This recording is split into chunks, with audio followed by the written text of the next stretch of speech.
Excellences, Mesdames et Messieurs, j'annonce le discours de bienvenue de son Excellence Paul Biya, président de la République du Cameroun.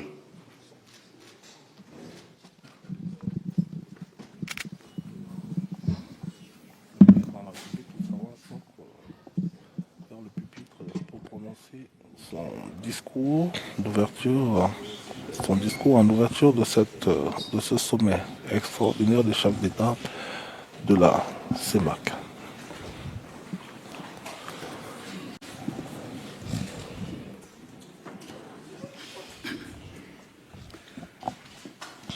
Messieurs les présidents et chers frères,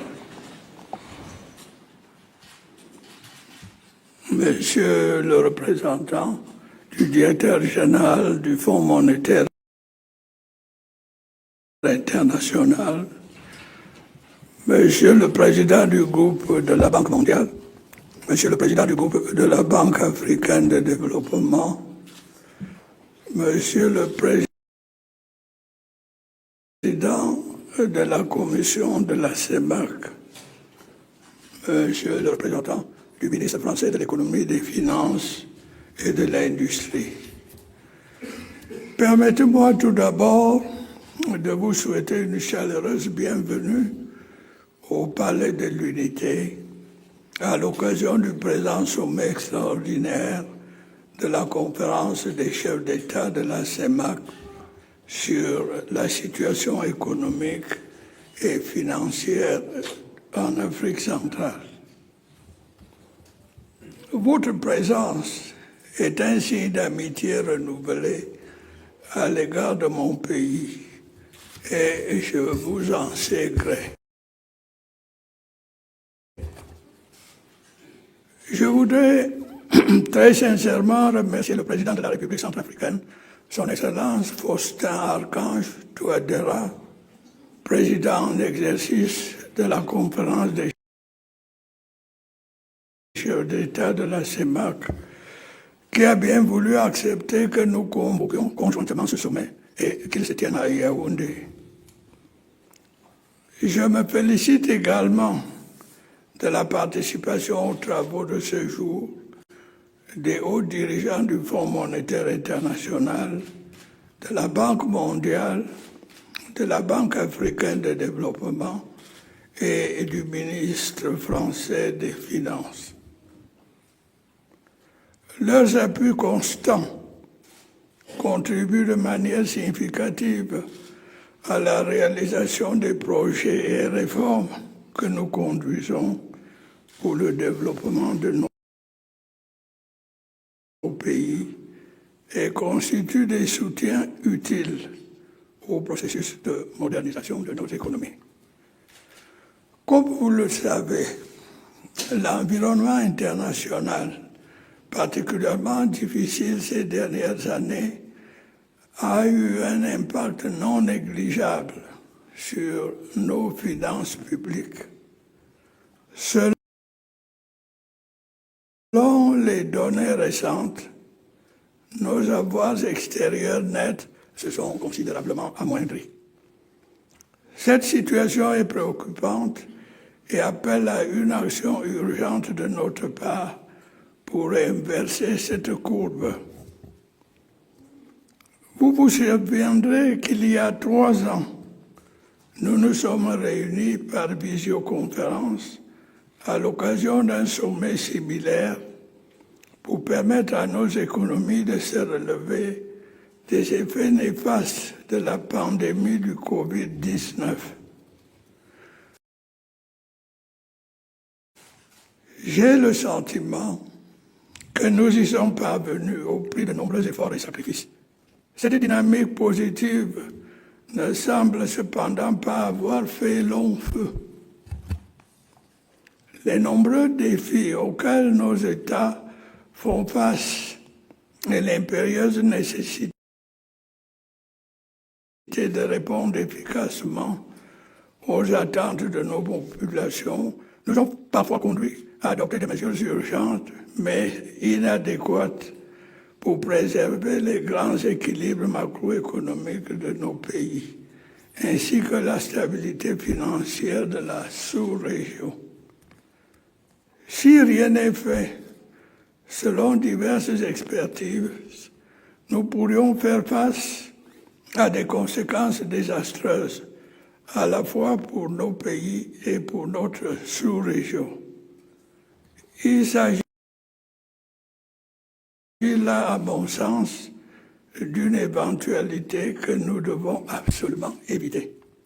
Je suis confiant qu'au cours de ce sommet, nous saurons prendre les décisions nécessaires et urgentes pour remettre nos économies sur les rails afin de nous prémunir d'une éventuelle crise économique et financière.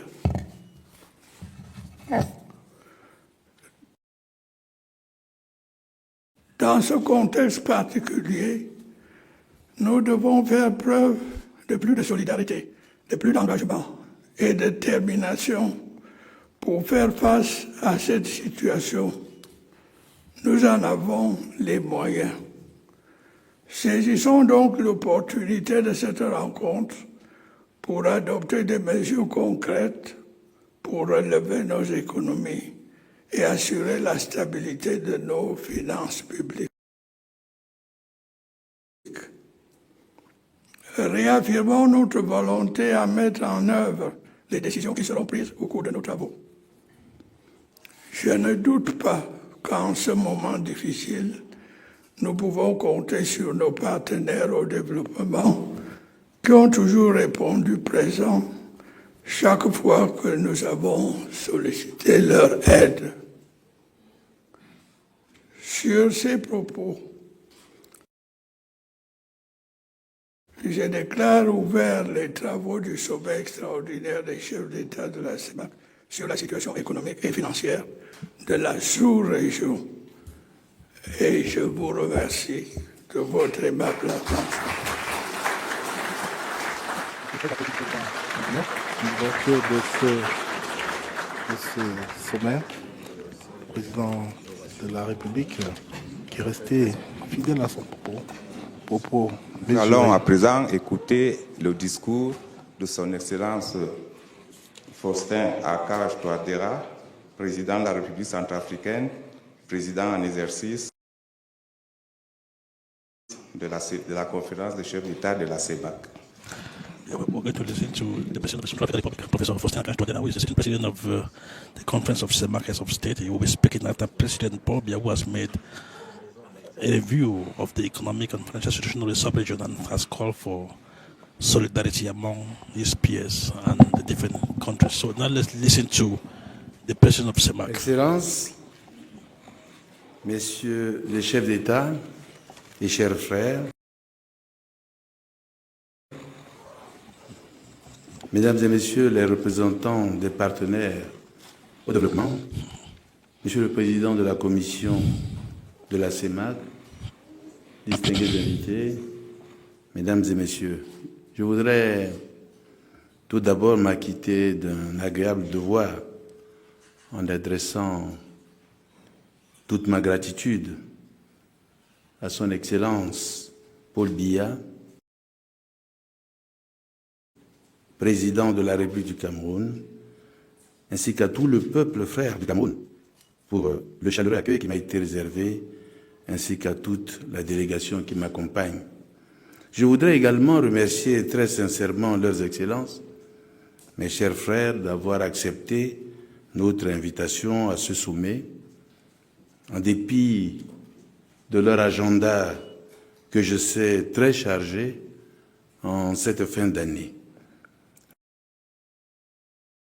Votre présence ici est le témoignage éloquent de votre attachement à notre communauté et l'expression de votre engagement à discuter ensemble, encore et toujours, chaque fois que la situation l'exige, afin de consolider les acquis communs. J'adresse mes salutations à nos invités spéciaux représentant nos partenaires au développement, à savoir le Fonds monétaire international, la Banque mondiale, la Banque africaine, la République française et tous les partenaires ici présents. Excellences, Messieurs les chefs d'État et chers frères, distingués invités, Mesdames et Messieurs, les nombreux chocs exogènes et endogènes qu'a connus la CEMAC pendant la dernière décennie n'ont pas eu raison de notre espace communautaire. En effet, celle-ci a su se montrer résiliente face aux fluctuations importantes des cours de nos matières premières, aux crises sécuritaires et sanitaires sans précédent, aux effets dévastateurs du changement climatique et à la pénurie de financement. Cette situation puise sa source dans 3 piliers. Il s'agit des engagements et des mesures courageuses prises par notre conférence, de la confiance renouvelée par nos populations et du soutien constant de nos partenaires au développement. Ainsi, notre communauté a pu consolider sa croissance économique pour atteindre 2,7% en 2024 contre moins 1,1% en 2016 et doubler le niveau des réserves de change entre 2016 et 2024 grâce à la mise en œuvre de plus de 60% des réformes convenues dans notre programme des réformes économiques et financières, bref, CEMAC, à l'accroissement de la mobilisation des recettes non pétrolières, au renforcement de la gestion des finances publiques, à la rationalisation des dépenses et de la consolidation du cadre institutionnel régissant les politiques climatiques. Cependant, la persistance de ces chocs pourrait exacerber nos vulnérabilités et, ce faisant, compromettre les acquis macroéconomiques de notre sous-région et de notre communauté économique et monétaire. Plus spécifiquement, les retards constatés dans la mise en œuvre globale de notre stratégie sous-régionale de relance économique nous exposent à la persistance des tensions inflationnistes, la faible consolidation de la croissance économique, la faible consolidation des finances publiques, la dépréciation des réserves de change. Excellences, Messieurs les chefs d'État et chers frères, cette situation commande l'urgence de cette concertation afin d'analyser, d'apprécier, de discuter et de décider ensemble, comme nous l'avons toujours fait par le passé, de la réponse la plus appropriée en pareilles circonstances, laquelle devra donner le gage de la consolidation de nos acquis macroéconomiques pour une croissance forte, inclusive et durable. À cet égard, nous devons accorder une attention particulière aux équilibres économiques et budgétaires de nos finances publiques et soutenir notre Banque centrale dans la conduite d'une politique monétaire garantissant une position extérieure forte et un recul durable de l'inflation vers le critère de convergence régionale.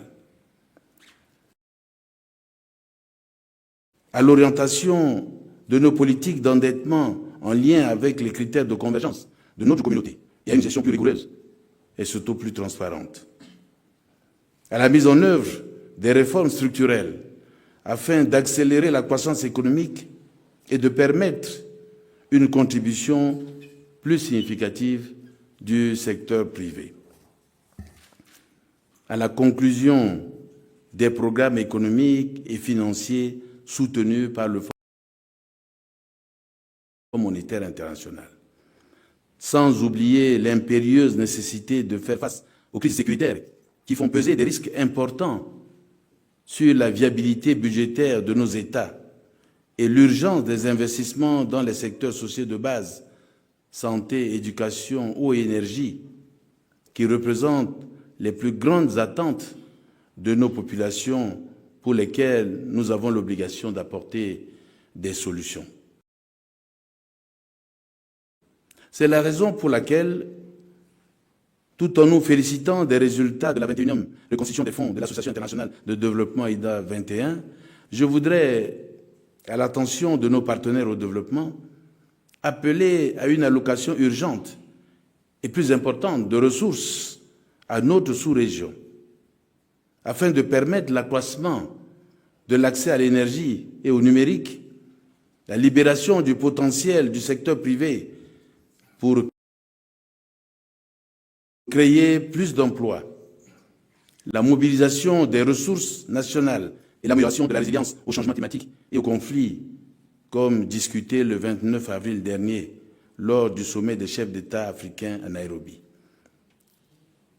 Excellences, Messieurs les chefs d'État et très chers frères, il vous souviendra qu'en 2016 et plus récemment en 2021, nous avons, lors de sommets extraordinaires, analysé la situation économique, monétaire et financière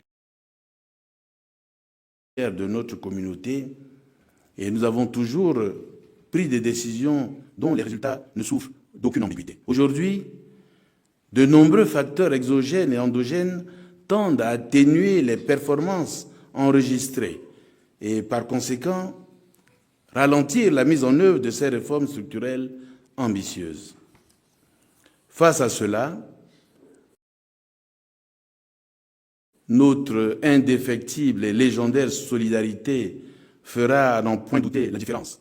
Permettez-moi d'exprimer la ferme et profonde conviction que nos discussions permettront d'adopter un train de mesures à la hauteur des enjeux pour que la communauté, notre communauté, consolide sa résilience et poursuive son chemin vers une croissance plus forte, plus inclusive et plus durable.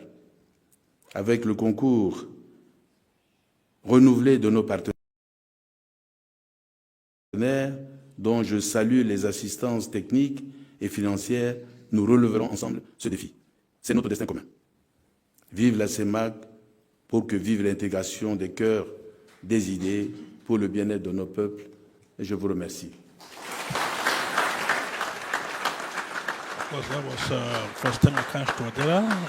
J'invite le président de la commission de la CEMAC à venir prendre la parole.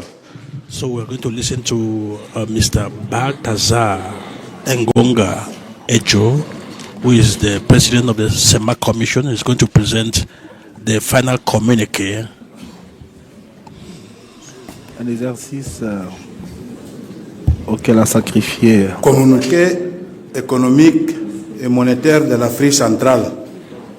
Section extraordinaire de la conférence des chefs d'État de la CEMAC. Communiqué final.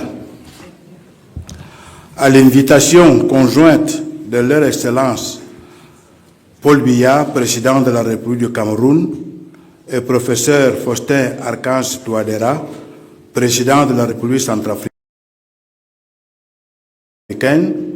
président en exercice de la conférence des chefs d'État de la communauté économique et monétaire de l'Afrique centrale, une session extraordinaire de la dite conférence s'est tenue à Yaoundé le 16 décembre 2024 au Palais d'Unité. Cette session avait pour thème principal évaluation de la situation et perspectives économiques, monétaires et financières de la CEMAC, mesures de consolidation de la résilience. Ont participé au sommet Son Excellence Paul Biya, président de la République du Cameroun, Son Excellence professeur Faustin Archange Touadéra, président de la République centrafricaine, président en exercice de la CEMAC, Son Excellence Obiangema Mbazogo, président de la République de Guinée équatoriale, Son Excellence Brice Clotaire Oligingema, président de la transition, président de la République gabonaise, chef de l'État. Monsieur Anatole Colinet Makoso, Premier ministre représentant Son Excellence Denis Sassou Nguesso, président de la République du Congo. Monsieur Tahir Hamid Nkili, ministre d'État, ministre des Finances, du Budget, de l'économie et du Plan, représentant le maréchal Mahamat Idriss Déby Itno, président de la République du Tchad. Monsieur Baltazar Ngonga Ejo, président de la commission de la CEMAC, rapporter les affaires inscrites à l'ordre du jour. Autres les mesures du Conseil des ministres de l'OAC et du Comité ministériel de l'Union monétaire de l'Afrique centrale, UMAC, prenaient également part à cette session extraordinaire. M. Abebe Aimro Selassie, directeur d'Afrique représentant Mme Christina Georgieva, directrice générale du Fonds monétaire international. M. Ousmane Diagana, vice-président de la Banque mondiale pour l'Afrique de l'Ouest et du Centre. Dr Serge Nguessan, directeur général du Bureau Afrique centrale, représentant Dr Akinui Adesina, président du groupe de la Banque africaine de développement, son Excellence Thierry Marchand, ambassadeur de la République française au Cameroun, représentant le gouvernement français, et M. Yvonne Sana Bangui, gouverneur de la Banque des États de l'Afrique centrale. La conférence des chefs d'État a été précédée par les sessions extraordinaires du Comité ministériel de l'Union monétaire de l'Afrique centrale, UMAC, et du Conseil des ministres de l'Union économique de l'Afrique centrale, UEAC, tenus respectivement les 9 et 14 décembre 2024 en visioconférence. La cérémonie solennelle d'ouverture de la conférence a été marquée par le discours d'ouverture de son Excellence Paul Biya, président de la République du Cameroun, hôte du sommet, suivi du discours de son Excellence professeur Faustin Archange Touadéra, président de la République centrafricaine, président en exercice de la conférence des chefs d'État de la CEMAC. Abordant les points inscrits à son ordre du jour, la conférence a tout d'abord suivi avec intérêt la communication de son Excellence Denis Sassou Nguesso, président de la République du Congo, président dédié du programme de réforme économique et financière de la CEMAC, PREP-CEMAC, délivré par M. Anatole Collinet Makosso, Premier ministre, sur l'état d'avancement du programme et l'a félicité pour le travail accompli. Elle a invité le président dédié à accélérer la mise en œuvre du programme afin de prévenir durablement la communauté contre le choc économique exogène. Elle a ensuite pris connaissance des communications des invités spéciaux délivrées par M. Abebe Aimro Selassie, directeur Afrique du Fonds monétaire international, et M. Ousmane Diagana, vice-président de la Banque mondiale pour l'Afrique de l'Ouest et du Centre, ainsi que de la présentation du rapport commun des organes communautaires faite par M. Yvonne Sana Bangui, gouverneur de la BEAC, sur la situation économique, monétaire et financière de la CEMAC. Il en ressort que des progrès sensibles ont été enregistrés depuis 2016 dans la mise en œuvre de certaines mesures de réforme structurelles. Toutefois, le niveau de réserve de change passé de 2,3 mois d'importation en 2016 à 4,6 mois d'importation en 2023 des biens et services connaît depuis 2024 une tendance baissière. En outre, les perspectives des cours des matières premières et du commerce international s'annoncent défavorables. Ainsi, de nouveaux efforts collectifs et concertés s'avèrent nécessaires pour améliorer substantiellement le cadre macroéconomique de la sous-région, notamment en accélérant la diversification économique et la consolidation des finances publiques. À la suite de ces exposés, les chefs d'État ont réaffirmé leur attachement à la solidarité communautaire face au choc à travers la poursuite d'une stratégie régionale cohérente et coordonnée pour préserver la viabilité des finances publiques, la stabilité du secteur financier et pour renforcer la position extérieure de la CEMAC et saluer les progrès enregistrés au cours de ces dernières années dans la mise en œuvre des réformes économiques et financières.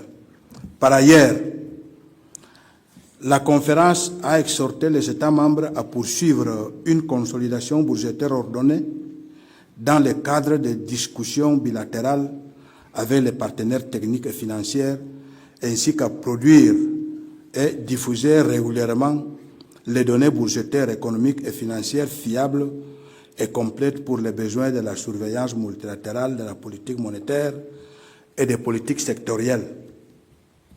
Réaffirmer l'application intégrale de la réglementation d'échange, notamment à travers le rapatriement diligent des devises par les opérateurs économiques et plus particulièrement la signature avant le 30 avril 2025 des conventions de compte séquestre pour les fonds de restauration des sites, fonds REST, par les entreprises extractives, pétrolières et minières.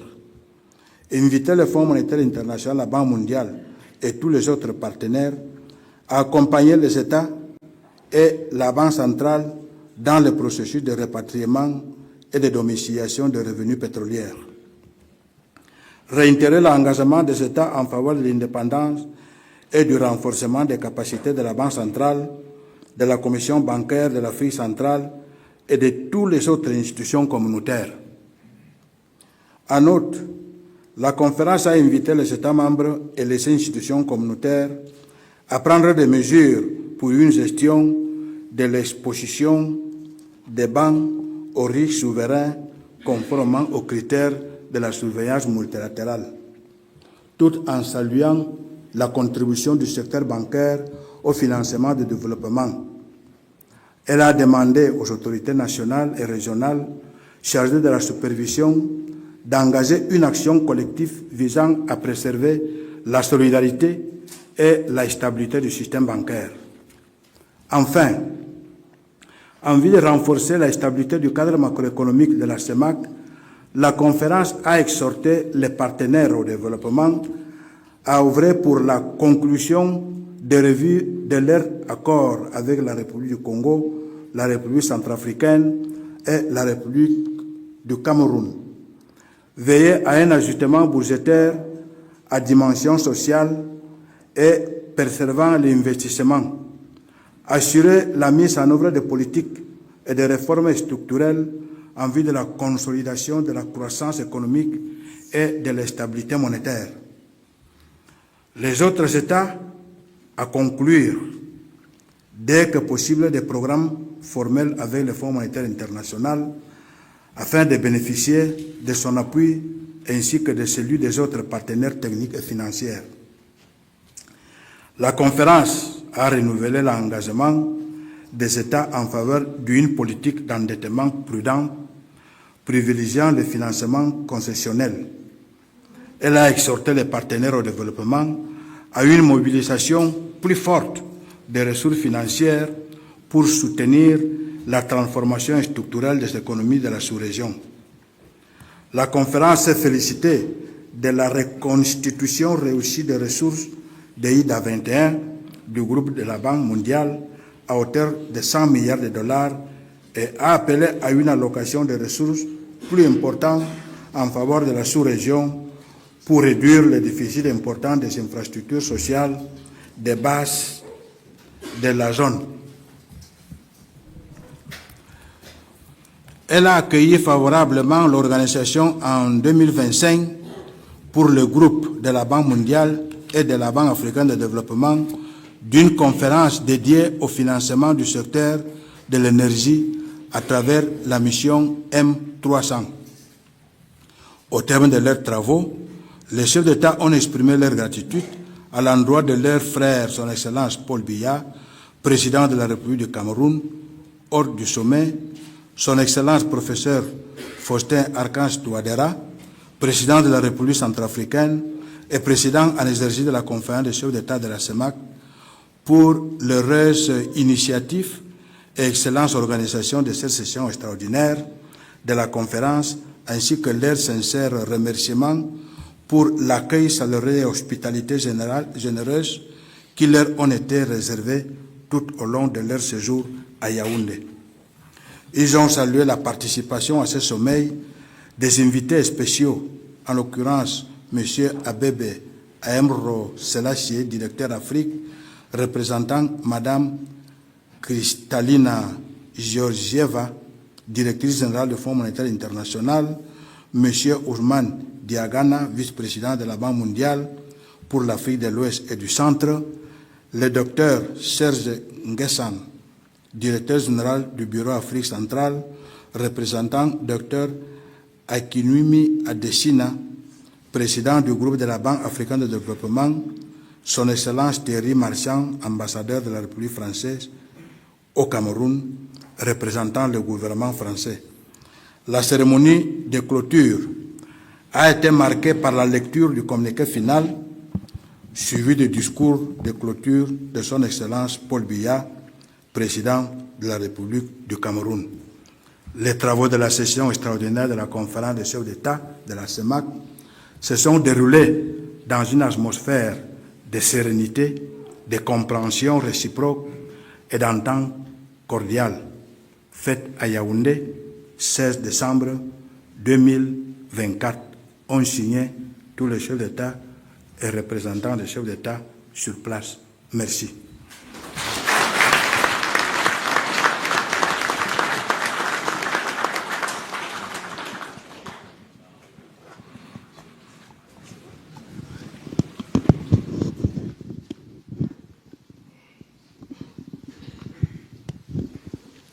Excellences, Mesdames et Messieurs, nous allons suivre à présent le discours de clôture de Son Excellence Paul Biya, président de la République du Cameroun. After the final communique from the President of the CEMAC Commission, Balthazar Ngogo Ejo, we're now going to listen to the closing remarks from President Paul Biya, the host president, the co-chair of this extraordinary summit of heads of state of CEMAC. We get President Paul Biya.